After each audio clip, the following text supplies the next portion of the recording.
Perfect. You guys, my name is Vladimir. I'm a book illustrator, and this is my studio.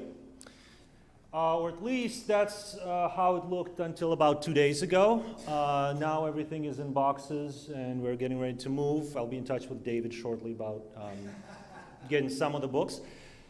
I thought this would be a good introduction. Basically, I want to show you guys where I hang out at nights and what I do. And what I do is book illustration. Book covers, as well as inside of the book illustrations, as well as book design, as well as artist books. All of this can be summarized in one word, which is problem solving. And that's basically what I dwell on, and that's what I do. Every project is a challenge, and every book, every narrative that I'm trying to illustrate presents challenges which are different from each other, because it's always work with a narrative. It's not it's not a form of art where basically you do whatever you want. You're always working with a narrative. You have to be true to the author, to the language of the author. You have to be very sensitive to the viewer. You don't want to be too obvious. At the same time, you don't want to be too abstract with your images. So it's a very sensitive ground. So let's jump right into some of the books that I have done, and I'll just talk a bit about the process and what goes into behind the book covers. Some of those you might have seen around.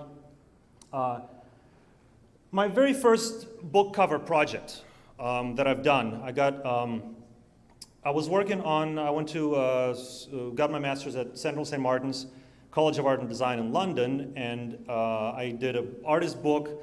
And at the show, there were some people from Penguin, and they were actually coincidentally about to publish the same book that I did as a self-initiated project. So they got in touch with me and they told me, can we use your cover for a Penguin Classic? And I said, wow, of course you can. This is great. And I got paid. And that cover went all over the world. And I said, this is the most amazing job that anybody can ever have. I'm just going to sit there, do my own thing, be creative, and then somebody's going to come along and buy my stuff, and it's going to be all over the world. Of course, as I got into book illustration field further, I realized that a book jacket design and book cover design is a very tough field. It is a very challenging field. And because basically what you're going to do is you have a book, no matter how thick. With the cover, you got to capture what the book is all about. You got to capture the essence. And there's several, multiple approaches that you can take. So yes, as book designers and illustrators, we do read the books. I know that question was floating around, because that's what I get asked a lot. We read the books and we try to come up with the best approach. Sometimes it's a simple image. Sometimes it's a scene. This was a book by Gustav Mehring called The Golem. The book is very dark, mystical. I didn't want to depict any of the characters on the cover. I wanted to create a scene, something that basically, as a viewer, you pick it up and it makes you want to enter this world that is depicted in the book. Go ahead. Some of the work is done for contemporary authors, contemporary fiction. This is a book written by a friend of mine, and she is an indie rock musician, and it's a book of humorous essays that she wrote. So the approach here for the cover was we needed to come up with a metaphor. We needed to come up with a symbol, not necessarily a setting or characters or something that would characterize what she is writing about. And of course, at this stage, I'm not working by myself. First of all, I'm commissioned by a publisher, by an art director. I work with an author. So there's a lot of back and forth, and there's a lot of adjustments, tweaking around. Sometimes the covers get rejected completely. Sometimes they're really successful right off the bat. Go ahead. And of course, another challenge that comes up with creating a book cover is when you get commissioned to do a cover or to illustrate a book that has been illustrated so well before.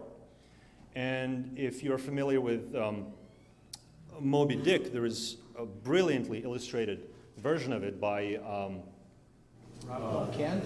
Yes, thank you so much. Of course.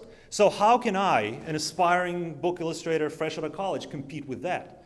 So again, that's another problem to solve. You go around it. You say, okay, so I'm going to keep it less. I'm going to do it less technical. I'm going to focus more on the whimsical side of it, and I'm going to keep it more naive, more folky, if you will. Go ahead. Some challenges are purely technical. This was a series of books that Vintage did a few years back, and basically they were doing a series of classics. The trick here was that the covers had to work in 3D, with 3D glasses. So they approached me, they said, we really like your linocut style, can you do a cover for The Call of the Cthulhu by H.P. Lovecraft? And here's the trick. We know you can do the linocut stuff, make it work with 3D glasses. How do you do that? I got a couple of nights to figure it out. And that's another challenge that I was happy to embrace, and that was the final result. Go ahead. And of course, the dream job for any illustrator, book illustrator, is to do not just a cover or not just a single illustration for a story, but actually to take a book and do multiple illustrations. Do a whole series, a whole set of illustrations that will go inside the book. There are a handful of publishers out there that still do that. And there was a commission from a publisher called Vita Nova, which are based in St. Petersburg, Russia. And they asked me to do 40 illustrations for a book. That was called Walpurgisnacht by Gustav Meyrink. This was also suggested by my teacher, Mikhail Shemyakin, who I had a pleasure to study with. And he's the one who really introduced me to book arts and really made me understand what book art is and how to approach it. So this was a very important project for me. I couldn't let my teacher down. This was my first major project where basically, I mean, it's a big responsibility, 40 illustrations. So go ahead. You approach the book as theater at that stage. You read the book multiple times, over and over. You make notes to the point where the book is falling apart. You buy another copy, you read that one's falling apart. Yellow notes, post-it notes, highlight markers. You start breaking it up into scenes. You don't want to be literal. You really want to depict you want to enrich the language of the author. You never want to be literal. You never want to do, girl is eating an apple, and you don't want to illustrate a girl eating an apple. You want to show that she loves that apple, but in that apple, the death awaits for her, and she's about to get it, and you have to show it. So you see what I'm saying, right? It's, you have to think psychologically. You got to get inside the mind of characters that you're depicting. Go ahead. So I was really doing quite a bit of research on the time period. The book was written in the early 1900s. So I was researching the art that was done around the time. Of course, German Expressionism was very big. The book, the language that Gustav Meyrink uses is very expressive. It's very raw. The book is very mystical. It deals with reincarnations. Go ahead. I was looking at the cinema of the time for inspiration. Go ahead. And of course, the setting of the book takes place in Prague. So I made several trips to Prague where basically I would really try to research the city as much as possible. I would run around with my sketchbook, go ahead, and really try to understand the theater. What was the author trying to describe here? Go ahead. I mapped out all the key places where the main characters live, where they hang out, where the main settings take place, and I would walk around those places, go ahead, and I would do a bunch of sketches, take a bunch of photographs, and then I would bring it back to my studio. Go ahead. And that's where I'm back to the first slide. I'm back to where in my studio I'm trying to work it out. I have a much better idea what I want to do, how I want to shape it. Vita Nova gave me quite a bit of freedom to express myself, to really express the language of Gustav Meyrink. Go ahead. And out of that, those were the final linocut illustrations that I decided to use. So it's a combination of the city, the characters, the the mindset of those characters. Go ahead. Basically, the expressiveness of Gustav Meyrink's language is what I try to depict and enrich and show to the viewer. Go ahead. The book deals with reincarnations. This is a girl who is, she's thinking about her grandmother, how she was just like her. So I used a technique in printmaking that was called ghost printing to really get that effect across, that it's the past. The present is talking with the past, and there's this Jesus character, the blood of Jesus that's flowing between them, that unites them. Go ahead. The finale, where the girl is going through burned down, bombed Prague after the Lucifer character Into the Horizon. So just, you know, in a nutshell, I have a few minutes, a couple more minutes? Yes. Good. Go ahead. So to get back to the art and craft of the book illustrator and what I'm trying to do and what I'm confronted with, it's, this is a project I'm working on right now, and it takes place around the same time as Gustav Mehring's novel did, early 19th century, but the feel of the narrative is completely different. It's more melancholic, it's mystical, but in a different way.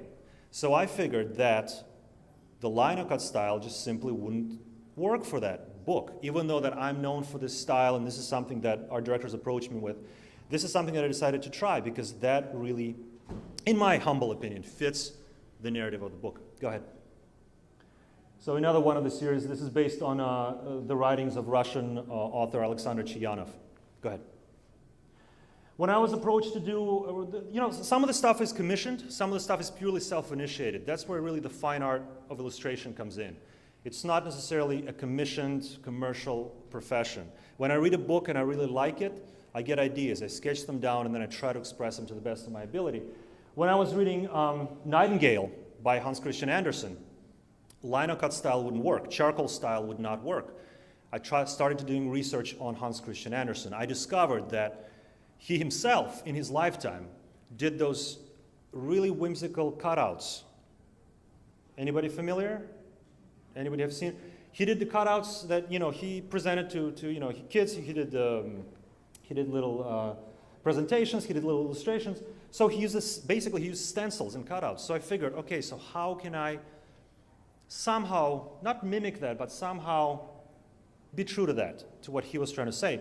So I figured, okay, what printmaking technique uses stencils?